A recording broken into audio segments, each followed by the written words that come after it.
글로벌 이슈 플러스 들어왔습니다. 오늘 시간에는 미국보다 좀 중국 얘기해 보려고 합니다.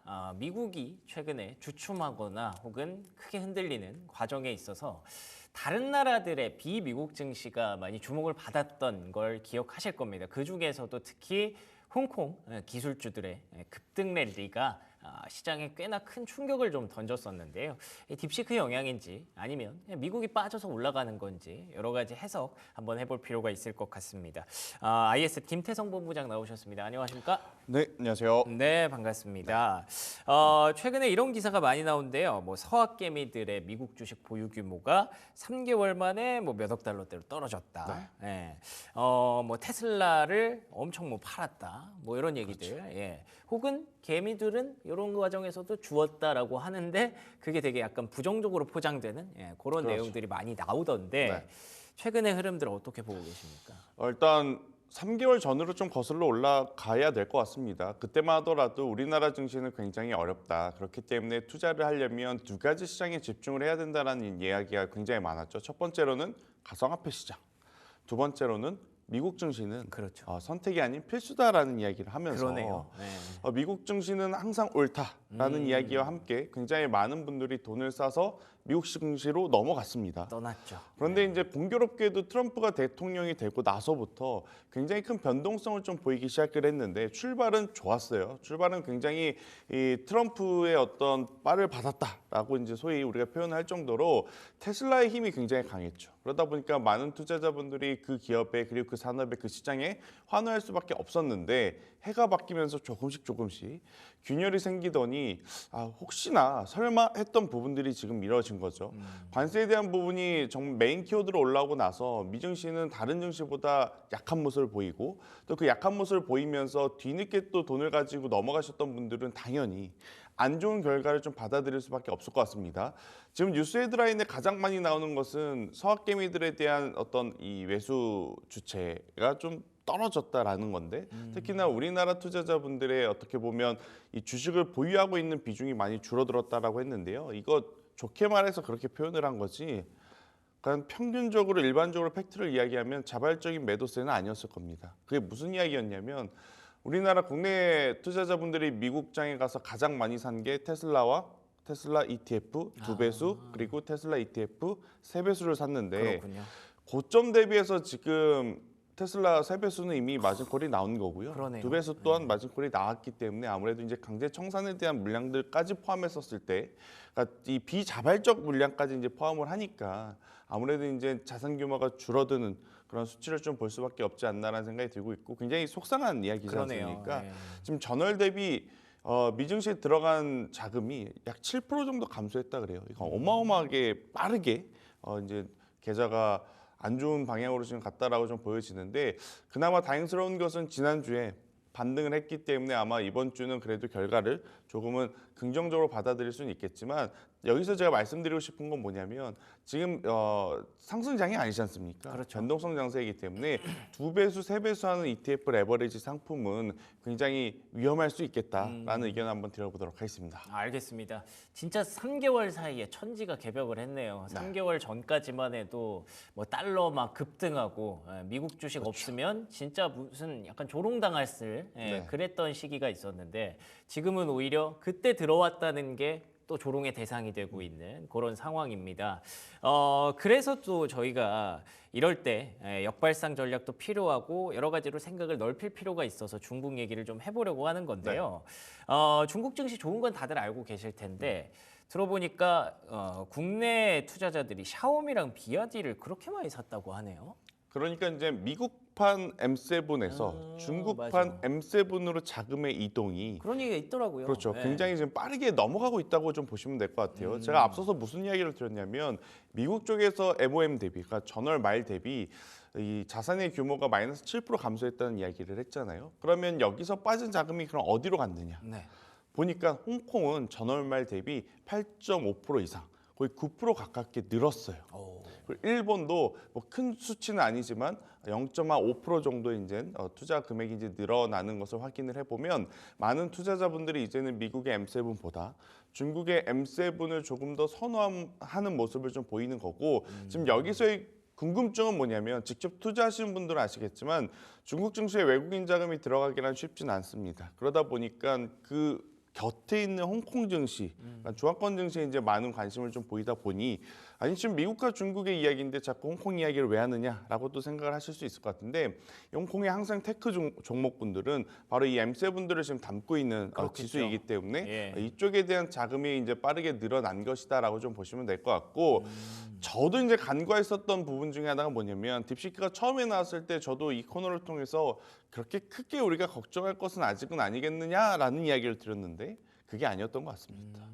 결국엔 어떤 산업이든 저비용, 고효율이라고 하는 부분들은 굉장히 중요한 포인트가 되는 것 같아요. 그러네요. 아무리 앞단에서 HBM에 대한 기술력이 좋다 하더라도 지금 시장에서 AI 소프트웨어 쪽에서 저비용 고효율로 굉장히 많은 플랫폼들이 실제 성과를 내고 있는 그리고 여기에 이제 미국도 아니고 중국이 가세해 버리니까 중국은 뭐죠?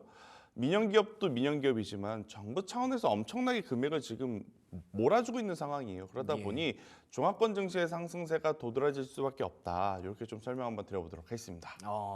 왜 LFP 기억도 갑자기 나네요. 그러니까 LFP도 그렇죠. 처음에는 안 된다. 어차피 맞아요. NCM 계열에 따라올 수가 없다라고 얘기를 하다가 지금은 어느새 그 저비용 고효율로 대세가 됐잖아요. 네. 우리나라에서도 LFP를 개발하려고 뒤늦게나마 따라가다가 주가가 이렇게까지 많이 밀리기도 했고요. 딥시크도 우리가 좀 간과할 수 없는 그런 굉장히 큰 변수, 태풍의 어떤 중심에 있다라고 봐야 될 것 같은데 기술주가 좋은 거는 뭐 중국판 M7 이러면서 잘 알고 있었어요. 네. 근데 이거를 진짜 중국 자체가 좋아졌다.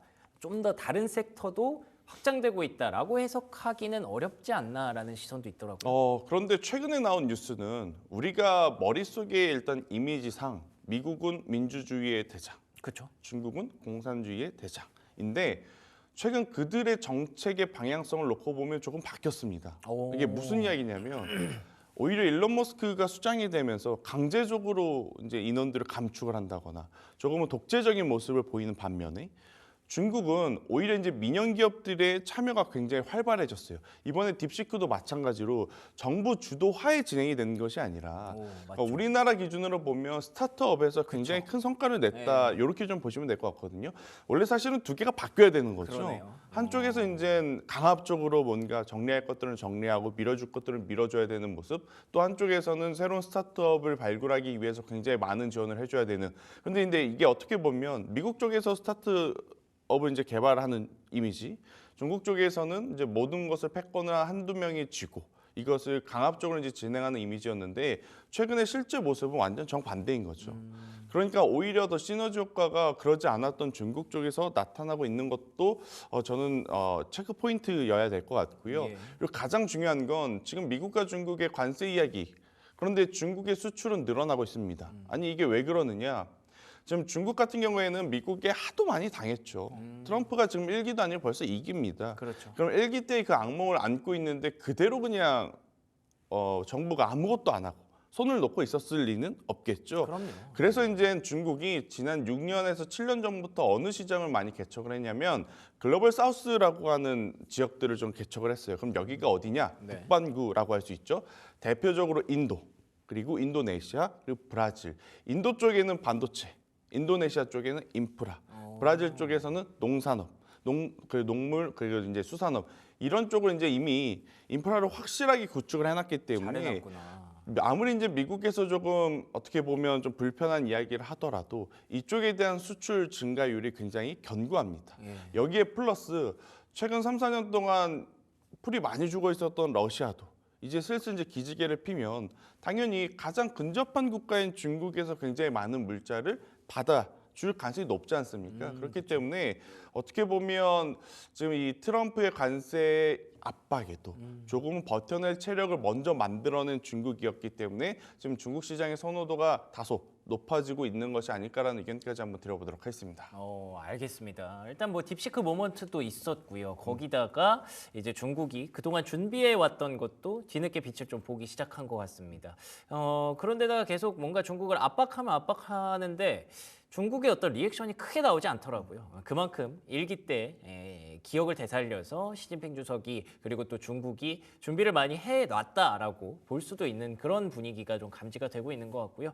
만약에 여기서 진짜 러시아랑 우크라이나 종전까지 이어진다면 어떤 중국의 위세가 조금 더 커질 수도 있겠다라고 해외에서 투자자들이 이제 인식을 하다 보니까 중국 쪽으로 혹은 홍콩 쪽으로 자금이 많이 밀고 들어가는 그런 연쇄작용을 만들어낸 것 같은데 이게 단기간에 좀 많이 올랐다는 그런 얘기도 있더라고요. 그렇죠. 그러니까 어느 시장이든 단기 과열은 조심하셔야 될 그러니까요. 겁니다. 그렇기에 이제 가장 중요한 건 뭐냐면 아마 많은 투자자분들이 투자를 하실 때 가장 실패할 확률이 높을 땐 뭐냐? 본인이 이제 스터디하지 않고 주변에서 야, 그거 괜찮더라. 많이 오른데 야, 이거 예. 사면 한 30%는 수익 볼 수 있대. 아, 그래서 이제 뭐 타이밍도 보지 않고 그러니까 주변의 이야기만 듣고 투자를 하시는 분들이 가장 위험한데 그렇죠. 지금이 어떻게 보면 그 위험한 순간일 수도 있겠다라는 생각이 들어요. 그러면 투자를 생각하시는 분들이 체크해야 될 부분은 뭐가 있겠는가? 일단 두 가지예요.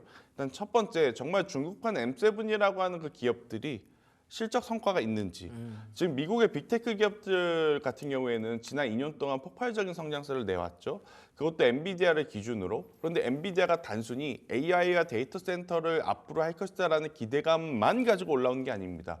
정말 말도 안 되는 높은 영업 이익률을 보여주면서 숫자를 보여주면서 올라왔기 때문에 그 가격이 아무리 높다 하더라도 합당하다라는 평가를 받았던 거거든요. 그쵸. 네. 지금 중국에 투자를 하실 분들 그리고 이제 중국판 M7에 투자를 하실 분들도 이 점을 꼭 기억하셔야 됩니다. 아무리 좋다 하더라도 실제 그 기업이 주가의 성장성을 보여줄 만큼 실적도 성장하고 있는지를 같이 체크를 해야 된다라는 거죠. 그러면 지금보다는 오히려 만약 지금 쫓아가서 투자를 하셔서 스트레스를 받는 게 힘드시다라고 하면 1분기 실적까지 기다리는 겁니다. 대신에 그 기다리는 기간 동안 조정이 나오면 내가 어떤 종목을 최우선순위를 두고 투자를 하겠다. 그리고 그 투자를 하는 명분은 어떤 것이 되겠다라는 걸 정리해 둘 필요가 있는 거죠. 만약 전기차를 보실 분들은 BYD를 사는 것이 맞는 그렇죠. 거고 예. 만약 플랫폼이라든지 여전히 AI 쪽에 대한 소프트웨어를 보신다면 알리바바를 사는 것이 맞는 거고 이런 식으로 각자의 어떤 상황에 맞게 만약 내 포트에 이미 전기차가 많은데 중국판 M7이 아무리 좋다 그래도 전기차를 사는 게 맞는가? 그런 고민들을 좀 해보시는 게 좋을 것 같고요. 1분기 실적이 중국 쪽에서 발표가 되었을 때 우리가 생각한 것만큼 잘 성장을 한다? 그러면 그 성장성을 보여주는 기업에 투자를 하는 게 맞겠다. 지금은 조금은 기다리시거나 혹은 이럴 때를 대비해서 또 우리나라 증권사에서 정말 열과 성의를 다해 만들어 놓은 상품들이 있죠. 아, 그렇죠. 바로 ETF이기 예. 때문에 ETF 쪽으로 한번 바라보는 것도 굉장히 괜찮은 시선일 수 있겠다는 의견 드리겠습니다. 알겠습니다. 결국에는 이 상승세가 단기간에 끝나는 것이 아니라 지속성을 가질 수 있을지 없을지 여부는 말씀해 주신 대로 진짜 우리가 말로만 듣는 그 중국판 M7들이 딥시크를 만나서 정말 실적이 성장을 하고 있느냐 이걸 좀 확인해 봐야 될 필요가 있다라는 점에서 1분기 실적 시즌이 굉장히 중요한 포인트가 될 거다라고 얘기를 해주셨는데 이 딥시크 모먼트에 대해서 약간 좀 재평가 아닌 재평가를 하셨잖아요. 네. 그러면 미중 간의 어떤 AI 전쟁이라고 해야 될까요? 이것도 조금은 다른 국면을 맞았다라고 우리가 해석해도 되는 건가요? 그러니까 이게 되게 지금 어려운 게 뭐냐면 한쪽에서는 계속 최신형의 HBM 이야기를 합니다. 특히 이번 주는 GTC에서 그렇죠. 뭐 구형 이야기 할 필요 없지 않습니까? 그럼요. 그러니까 블랙일 아키텍처, B 뭐 300 시리즈에 대한 이야기를 할 텐데 또 중국은 주말 사이에 나온 뉴스 중에 가장 눈여겨 볼 게 H20, H100 그게 없다는 거예요. 이게 지금 없어서 만들 수가 없다라는 이야기를 지금 하고 있는 상황이라 가장 최신단의 기업을 봐야 되는 건지 그러네요. 아니면 이제 뒷단에 있었던 기업들을 다시 봐야 되는지 굉장히 이제 고민이 될 것 같아요. 그런데 이제 지난주와 지지난주 시장에서 어떤 힌트를 좀 줬냐라고 생각을 해보면 예. 최신 쪽에서는 과거의 장비주들보다는 이러한 최신 제품에 대한 어떤 상용화 혹은 이제 이 효율성을 높이기 위한 부수적인 기술에 더 집중을 한 것 같습니다. 대표적으로 발열을 잡는 그러네요. 유리 기판. 예. 그리고 뒷단에서는 어떤 종목군들이 더 이제 흥행을 했느냐라고 살펴보니까 결국엔 저사양이 됐든 고사양이 됐든 HBM을 만드는 근본 디램이거든요. 그러면 디램이 지금 구형 제품까지도 재고가 빠르게 소진이 되고 있다는 거지 않습니까? 우리가 이제 통상적으로 디램의 재고가 빠지면 디램의 가격이 올라간다라고 알고 있죠. 여기에 제가 오늘 하나 더 개념을 또 탑재를 해드리면 전공정까지도 같이 움직입니다. 그러니까 맞아요. 순서가 디램의 재고가 떨어지고 디램의 가격이 올라가면 이걸 다시 만들어야 되기 때문에 그쵸. 후공정보다는 전공정 관련주들이 먼저 이제 움직이거든요. 그래서 지금 고민이 유리기판을 봐야 되는 건지 아니면 전공정을 포함한 이제 과거의 어떤 레거시 반도체 쪽을 봐야 되는지 극명하게 갈릴 가능성이 높은 상황이에요. 둘 다 가던데 최근에. 그죠. 그래서 네. 지금 어떻게 해야 될지 지금 모르시는 분들이 많으실 것 같은데 일단 저는 개인적으로 유리기판에 대한 이야기가 만약 이번 GTC에서 정말 심도 있게 다뤄진다면 더 볼 것 없습니다. 그냥 유리기판을 보셔야 됩니다. 하지만 유리기판일지 액침 냉각일지 액체 냉각일지 되게 모호하게 이야기를 하고 있다면 네. 지금 엔비디아는 자체 제품을 만들음에 있어서 이것도 저것도 요것도 해보고 있는 상황이라 유리기판을 무조건 베팅할 수는 없는 거거든요. 그러면 이럴 때는 차라리 전공정 쪽, 그러니까 과거에 어떻게 보면 레거시 반도체 관련주들이 오히려 더 나을 수 있다. 오늘부터 GTC가 시작을 합니다. 네네. 그러면 오늘 분명히 지난주 금요일날 시장이 강했기 때문에 오늘 장 초반 다 같이 강할 거예요.